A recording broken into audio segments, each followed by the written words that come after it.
ಸಂಖ್ಯೆಯಲ್ಲಿ ನೀವು ಕೇಳಿದ್ದೀರಿ. ಇದು ಸಾಂಸ್ಕೃತಿಕವಾದ ವೇದಿಕೆಯಾದ ಕಾರಣ ಆ ರೀತಿಯ ಚರ್ಚೆಗೆ ನಾನು ಈ ಸಂದರ್ಭದಲ್ಲಿ ಹೋಗುವುದಿಲ್ಲ.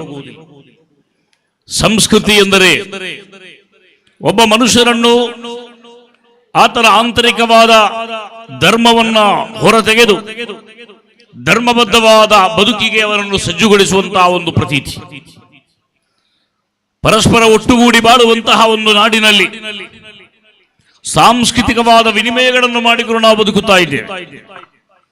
ಈ ದೇಶದ, ವಿಶೇಷವಾಗಿ ನಮ್ಮ ಭಾರತದ ಮಹತ್ವದ ಬಗ್ಗೆ ನಾವು ಹೇಳುವುದಾದರೆ, ಇದೊಂದು ಕೊಡುಕೊಳ್ಳುವಿಕೆಗಳ ಒಂದು ಭೂಮಿ.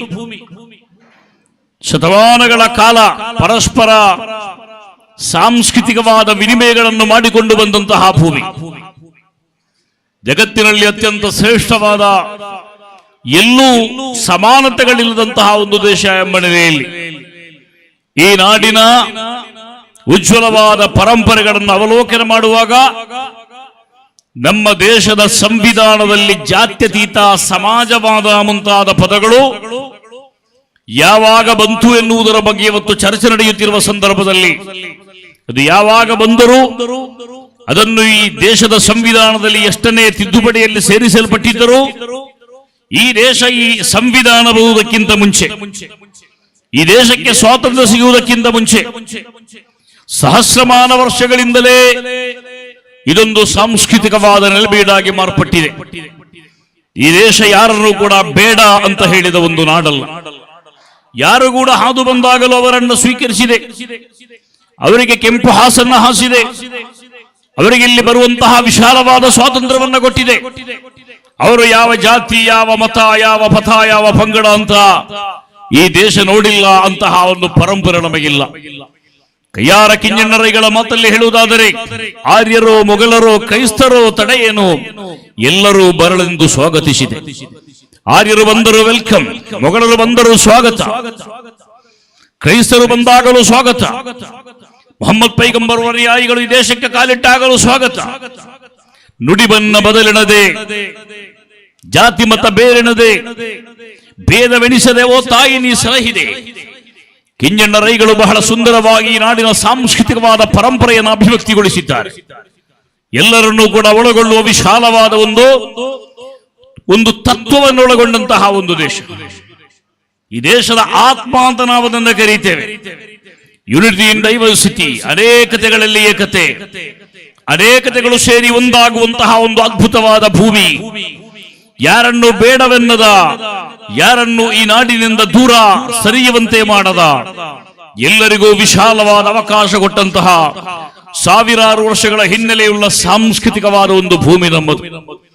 ನಮ್ಮ ನಾಡಲ್ಲಿರುವ ಸಾಂಸ್ಕೃತಿಕವಾದ ಒಗ್ಗಟ್ಟಿಗೆ, ನಮ್ಮ ನಾಡಲ್ಲಿರುವ ಕಲ್ಚರಲ್ ವಿನಿಮಯಗಳಿಗೆ, ಸಾಂಸ್ಕೃತಿಕವಾದ ಎಕ್ಸ್ಚೇಂಜ್ಗಳಿಗೆ ಈ ದೇಶದಲ್ಲಿ ಧರ್ಮ ತೊಡಕಾದದ್ದಿಲ್ಲ, ಮತ ತೊಡಕಾದದ್ದಿಲ್ಲ, ಬಣ್ಣಗಳು ತೊಡಕಾದದ್ದಿಲ್ಲ, ಜಾತಿ ಪಂಗಡಗಳು ಯಾವತ್ತೂ ಕೂಡ ತೊಡಕಾದದ್ದಿಲ್ಲ. ಯಾಕೆಂದರೆ ಈ ನಾಡಿನ ಯಾವ ಧರ್ಮ ಕೂಡ ಮನುಷ್ಯನ ಒಟ್ಟಾಗಿ ಬಾಳುವ ಸಿದ್ಧಾಂತಕ್ಕೆ ವಿರುದ್ಧವಲ್ಲ. ಯಾವ ಧರ್ಮ ಕೂಡ ಮನುಷ್ಯರನ್ನು ಒಟ್ಟಾಗಿ ಬಾಳುವುದನ್ನು ತಡೆಯುವಂತಹ ಸಿದ್ಧಾಂತಗಳನ್ನು ಒಳಗೊಂಡಿಲ್ಲ. ಮಜ್ಹಬ್ ನಹೀ ಸಿಖಾತಾ ಆಪಸ್ ಮೇ ಬೈರ್ ರಖನಾ, ಮಜ್ಹಬ್ ಒಟ್ಟೊಟ್ಟಿಗೆ ಬಾಳುವುದನ್ನು ಯಾವತ್ತೂ ಕೂಡ ತಡೆದಿಲ್ಲ. ಪರಸ್ಪರ ಸಂಘರ್ಷದ ಪಾಠಗಳನ್ನು ಮಜ್ಹಬ್ ಅಥವಾ ಧರ್ಮಗಳು ಬೋಧಿಸಿಲ್ಲ. ಮಜ್ಹಬ್ ನಹೀ ಸಿಖಾತಾ ಆಪಸ್ ಮೇ ಬೈರ್ ರಖನಾ, ಹಿಂದಿ ಹೇ ಹಮ್ ವತನ್ ಹೇ, ಹಿಂದೂಸಿತಾನ್ ಹಮಾರಾ. ಹಿಂದೂಸ್ತಾನ್ ಎನ್ನುವ ಅತ್ಯಂತ ಉಜ್ವಲವಾದ ಒಂದು ಸಂಕಲ್ಪ 6,500 ವರ್ಷಗಳ ಹಿಂದೆ ಸಿಂಧೂ ನದಿ ತಟಾಕದಲ್ಲಿ ಜನ್ಮ ತಾಳಿದಂತಹ ಒಂದು ವಿಶಿಷ್ಟವಾದ ಒಂದು ಪರಂಪರೆ.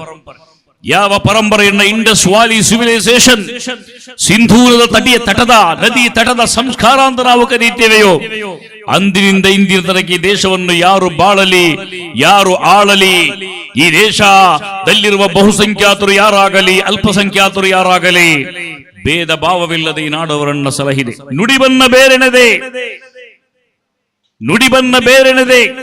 ಜಾತಿ ಮತ ಬದಲೆಣದೆ, ಭೇದವೆಣಿಸದೆ ಓ ತಾಯಿ ನೀ ಸಲಹಿದೆ. ಕಯ್ಯಾರ ಕಿಂಜಣ್ಣರಿಗಳು ಎಷ್ಟು ಸುಂದರವಾಗಿ ಈ ದೇಶದ ಉಜ್ವಲವಾದ ಪರಂಪರೆಗಳನ್ನು ಇಲ್ಲಿ ಒತ್ತಿ ಹೇಳಿದ್ದಾರೆ. ಆ ಪರಂಪರೆಯಲ್ಲಿ ಉಳಿಬೇಕೆನ್ನುವುದು ಕೂರತಂಗಳರವರಂತಹ ಮಹಾತ್ಮರ ಆಶಯವಾಗಿತ್ತು. ತಾಜುಲ್ ಉಲಮಾ ಸಯ್ಯದ್ ಅಬ್ದುಲ್ ರಹಮಾನ್ ಅಲ್ ಬುಖಾರಿ 65 ವರ್ಷಗಳ ಕಾಲ ಉಳ್ಳಾಳದಲ್ಲಿ ನಿಂತುಕೊಂಡು ಈ ನಾಡಿಗೆ ಆಧ್ಯಾತ್ಮಿಕವಾದ ನಾಯಕತ್ವದ ಕೊಟ್ಟ ಸಂದರ್ಭಗಳಲ್ಲಿ ಅದು ಕೂಡ ಸಂಸ್ಕೃತಿಯ ನೆಲೆಬೀಡಾಗಿತ್ತು. ಭಾರತದ ಪ್ರಧಾನಮಂತ್ರಿಗಳಲ್ಲಿಗೆ ಬಂದಿದ್ದರು, ಕರ್ನಾಟಕದ ಮುಖ್ಯಮಂತ್ರಿಗಳಿಗೆ ಬಂದಿದ್ರು, ರಾಜಕೀಯ ಸಾಮಾಜಿಕ ಕ್ಷೇತ್ರದ ಅನೇಕ ಧುರೀಣರು ಉಳ್ಳಾಳ್ ತಂಗಳರನ್ನು ಕಾಣೋದಕ್ಕಾಗಿ ಉಳ್ಳಾಳಕ್ಕೆ ಬಂದಿದ್ರು. ಸಾಂಸ್ಕೃತಿಕವಾದ ರಾಯಭಾರತವನ್ನು ವಹಿಸಿಕೊಂಡಿದ್ರು. ಯಾವ ರೀತಿಯಲ್ಲಿ ಕೂರತಂಗಳರವರು ಈ ಕುಗ್ರಾಮದಲ್ಲಿ ನಿಂತುಕೊಂಡು ಒಂದು ನಾಡಿನ ಸಾಂಸ್ಕೃತಿಕವಾದ ರಾಯಭಾರವನ್ನು ವಹಿಸಿದ್ರು. ಜಾತಿ ಮತಗಳ ಪಥಪಂಗಡಗಳ ವಿಭಿನ್ನತೆಗಳ ಮಧ್ಯೆ ಒಂದುಗೂಡಿಸುವ ಸ್ನೇಹದ ಸೇತುವಾಗಿ ಬಹುಮಾನ್ಯ ತಂಗಳ್ ಯಾವ ರೀತಿ ಮೆರೆದಿದ್ರು ಎನ್ನುವುದನ್ನು ನಾವು ನೋಡಿದ್ದೇವೆ. ಇದು ಪವಿತ್ರವಾದ ಇಸ್ಲಾಮಿನ ಆಶಯ. ಇಸ್ಲಾಂ ಅಂದರೆ ಒಕ್ಕೂಟ. ಇಸ್ಲಾಂ ಅಂದರೆ ಅದು ಪರಸ್ಪರ ಸಲಹುವ, ಬಂಧಿಸುವಂತಹ ಒಂದು ಬಹಳ ಉನ್ನತವಾದಂತಹ ಒಂದು ಹಗ್ಗ, ಒಂದು ಸ್ನೇಹದ ಸ್ಪರ್ಶ. ಸಹೋದರರೇ, ಅದು ಯಾವತ್ತೂ ಕೂಡ ಭಯವನ್ನು ಹುಟ್ಟುಹಾಕಿಲ್ಲ. ಈ ಜಗತ್ತಲ್ಲಿ ಇವತ್ತು ಅತ್ಯಂತ ಹೆಚ್ಚಾಗಿ ಖರ್ಚಾಗುವಂತಹ ಒಂದು ಪದ ಅಂದರೆ ಅದು ಇಸ್ಲಾಮೋಫೋಬಿಯಾ. ನಮ್ಗೆ ಗೊತ್ತಿದೆ, ಇಸ್ಲಾಮೋಫೋಬಿಯಾ ಎನ್ನುವುದು ಈ ಜಗತ್ತಲ್ಲಿ ಅತ್ಯಂತ ಹೆಚ್ಚು ಖರ್ಚಾಗುವ ಒಂದು ಪದ.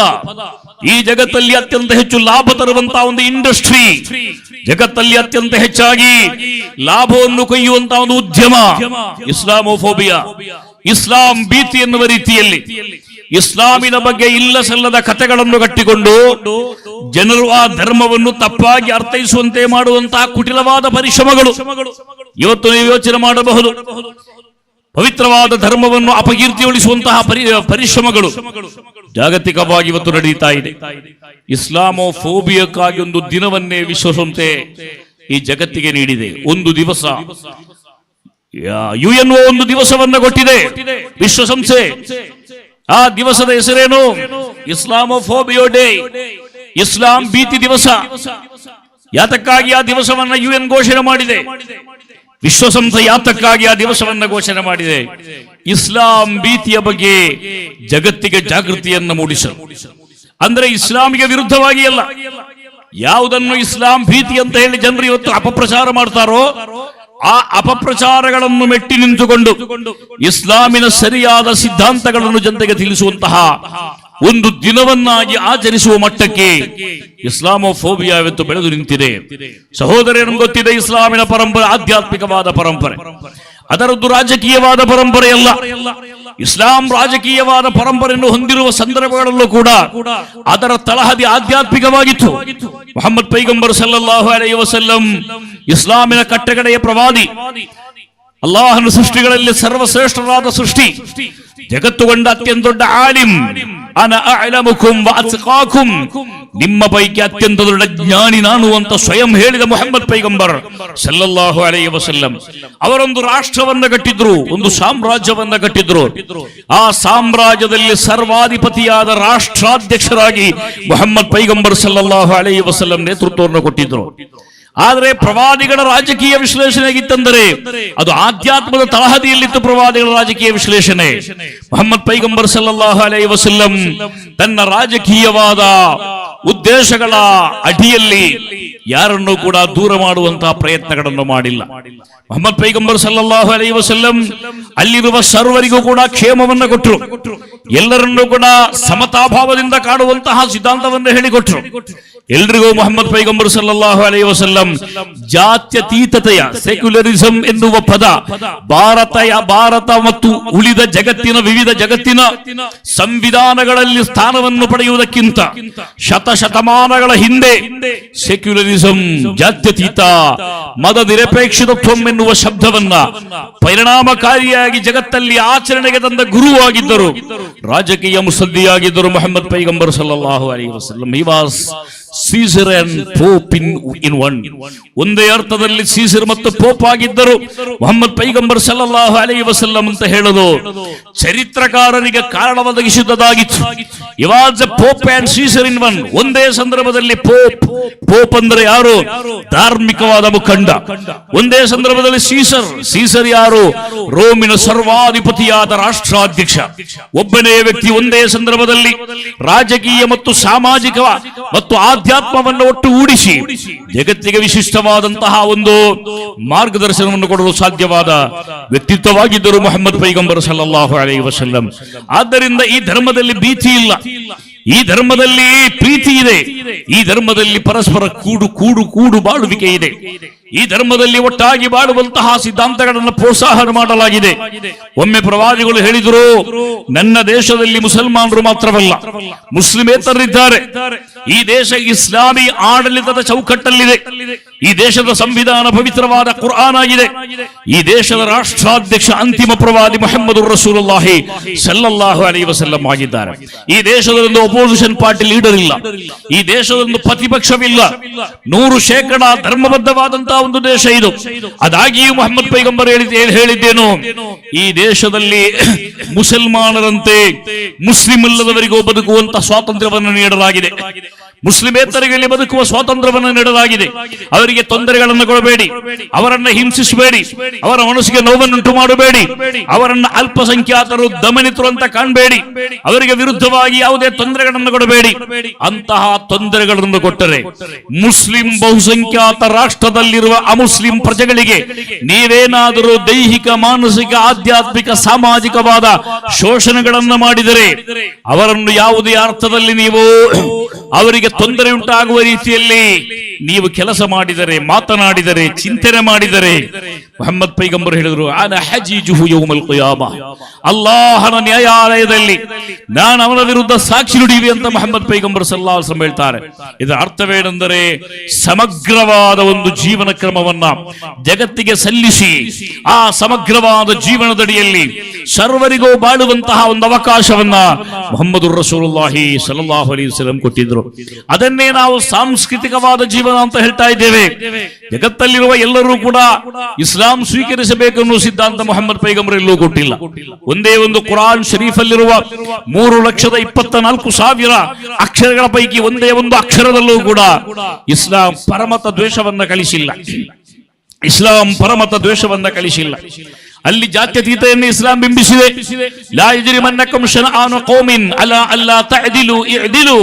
ಮುಹಮ್ಮದ್ ಪೈಗಂಬರ್ ಸಲ್ಲಲ್ಲಾಹು ಅಲೈಹಿ ವಸಲ್ಲಂ ಹೇಳಿದರು, ಒಂದು ವರ್ಗದೊಂದಿಗೆ ಇರುವ ದ್ವೇಷ, ಅಭಿಪ್ರಾಯ ವ್ಯತ್ಯಾಸ, ನಿಮಗಿರುವ ಭಿನ್ನಮತ, ಅವರೊಂದಿಗೆ ಸಂಘರ್ಷ ಮಾಡಲಿಕ್ಕೆ ಎಡೆ ಮಾಡಿಕೊಡಬಾರದು.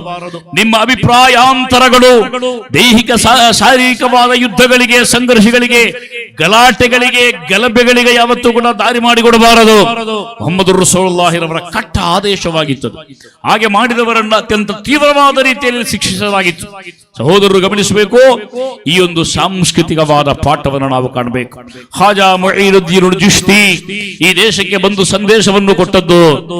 ಆ ಖಾಜಾರವರ ಬಳಿ ಬರುವಂತಹ ಈ ನಾಡಿನ ದೊರೆಗಳು ನರೇಂದ್ರ ಮೋದಿ ಅವರು ಪ್ರಧಾನಮಂತ್ರಿಯಾದ ಸಂದರ್ಭದಲ್ಲೂ ಕೂಡ ನೇರವಾಗಿ ಆಗಮಿಸದಿದ್ದರು.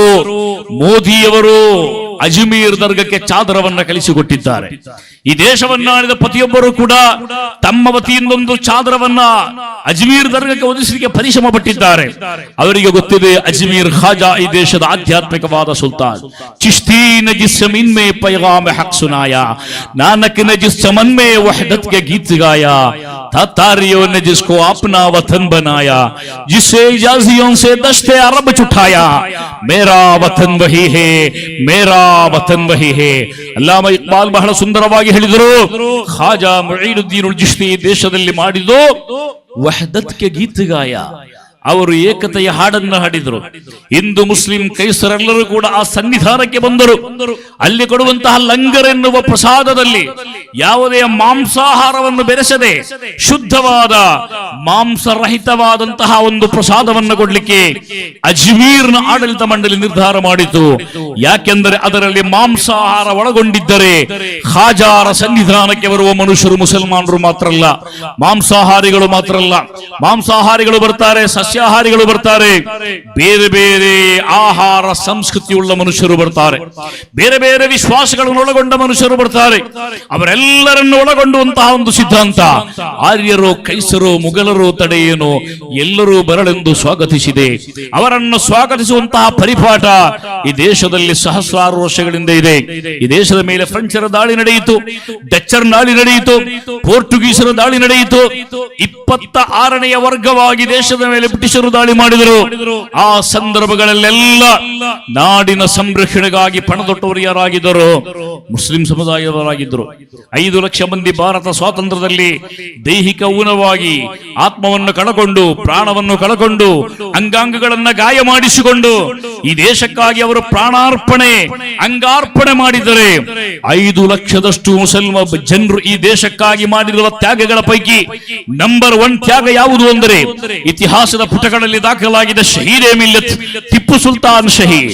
ಭಾರತದ ಸ್ವಾತಂತ್ರ್ಯಕ್ಕಾಗಿ ಪ್ರಾಣ ತೆತ್ತ ಮೊಟ್ಟ ಮೊದಲ ಭಾರತೀಯ ಅದು ಟಿಪ್ಪು ಆಗಿದ್ದರು.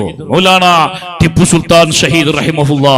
ನೀವು ಗಮನಿಸಬೇಕು, 1757ರಲ್ಲಿ ಈ ದೇಶದ ಮೇಲೆ ಮೊಟ್ಟ ಮೊದಲ ಬಾರಿ ಬ್ರಿಟಿಷರು ಈಸ್ಟ್ ಇಂಡಿಯಾ ಕಂಪನಿ ದಾಳಿ ಮಾಡಿದಾಗ ಎದೆಯೊಡ್ಡಿ ನಿಂತುಕೊಂಡು ದೇಶದ ಸಂರಕ್ಷಣೆಗಾಗಿ ಹೋರಾಟ ಮಾಡಿದವರು ಯಾರಾಗಿದ್ರು?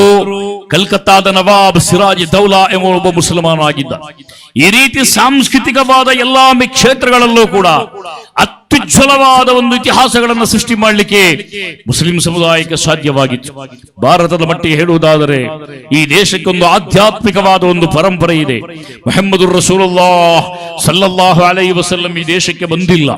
ಪ್ರವಾದಿಗಳ ಫಾರಿನ್ ಟೂರ್ಗಳ ಪ್ರೋಗ್ರಾಮ್ಗಳಲ್ಲಿ ಭಾರತ ಇರಲಿಲ್ಲ. ಮೊಹಮ್ಮದ್ ಪೈಗಂಬರ್ ಸಿರಿಯಾ ಶಾಮ್ಗೆ ಹೋಗಿದ್ರು, ಆದರೆ ಅವರು ಬೇರೆ ವಿದೇಶಗಳಿಗೆ ಹೋಗಿರಲಿಲ್ಲ. ಪ್ರವಾದಿಗಳು ಈ ದೇಶಕ್ಕೆ ಬಾರದೆ ಈ ದೇಶವನ್ನು ಇಷ್ಟಪಟ್ಟರು. ಹಿಂದ್ ಎನ್ನುವುದು ಮುಹಮ್ಮದ್ ಪೈಗಂಬರ್ ಅವರ ಅತ್ಯಂತ ಪ್ರೀತಿಯ ಒಂದು ಸಂಜ್ಞೆ, ಒಂದು ಸಂಕೇತವಾಗಿತ್ತು. ಹದೀಸ್ಗಳಲ್ಲಿ ಕಾಣಲು ಸಾಧ್ಯವಾಗಬಹುದು. ಪ್ರವಾದಿಗಳ ಸನ್ನಿಧಾನದಲ್ಲಿ ಶುಂಠಿ, ಇಂಜಿ, ಜಿಂಜರ್ ವಿತರಣೆ ಮಾಡುವಂತಹ ಒಂದು ಸಂದರ್ಭ.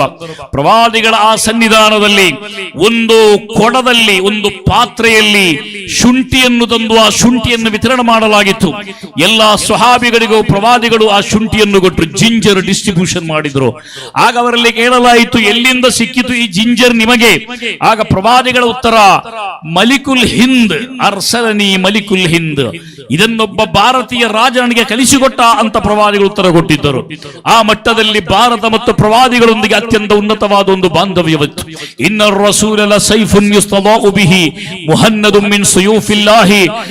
ಪ್ರವಾದಿಗಳ ಸಲ್ಲಲ್ಲಾಹು ಅಲೈಹಿ ವಸಲ್ಲಂ ರವರ ಬಗ್ಗೆ ಕಅಬ್ ಬಿನ್ ಜುಹೈರ್ ಆಡುವ ಸಂದರ್ಭಗಳಲ್ಲಿ ಮುಹನ್ನದುನ್ ಎನ್ನುವ ಒಂದು ಪದ ಹಿಂದಿಗೆ ಸಂಬಂಧಪಟ್ಟ, ಭಾರತಕ್ಕೆ ಸಂಬಂಧಪಟ್ಟದ್ದು ಅಂತ ಹೇಳಬಹುದಾದ, ಭಾರತದಲ್ಲಿ ನಿರ್ಮಾಣ ಮಾಡಿದ ಖಡ್ಗ ಅಂತ ಹೇಳಬಹುದಾದ ಮುಹನ್ನದುಂ ಮಿನ್ ಸುಯೂಫಿಲ್ಲಾಹಿ ಮಸ್ಲೂಲು ಅಂತ ಹಾಡಿರುವ ಹಾಡು ಬಾನತ್ ಸುಆದ ಎನ್ನುವ ವಿಶ್ವವಿಖ್ಯಾತವಾದ ಪ್ರವಾದಿ ಪ್ರೇಮ ಕಾವ್ಯದಲ್ಲಿ ಇಂದಿಗೂ ನಮಗೆ ಕಾಣಲು ಸಾಧ್ಯವಾಗುತ್ತದೆ. ಆ ರೀತಿ ಪರಸ್ಪರ ಕೊಡುಕೊಳ್ಳುವಿಕೆಗಳು, ಗಿವ್ ಅಂಡ್ ಟೇಕ್ಸ್, ಸಾಂಸ್ಕೃತಿಕವಾದ ಎಕ್ಸ್ಚೇಂಜ್ಗಳು, ಕಲ್ಚರಲ್ ಎಕ್ಸ್ಚೇಂಜಸ್ ಈ ದೇಶದಲ್ಲಿ ಶತಮಾನಗಳಿಂದ ಅಲ್ಲ, ಸಹಸ್ರಮಾನಗಳಿಂದ ಈ ದೇಶದಲ್ಲಿ ಬಂದಿದೆ.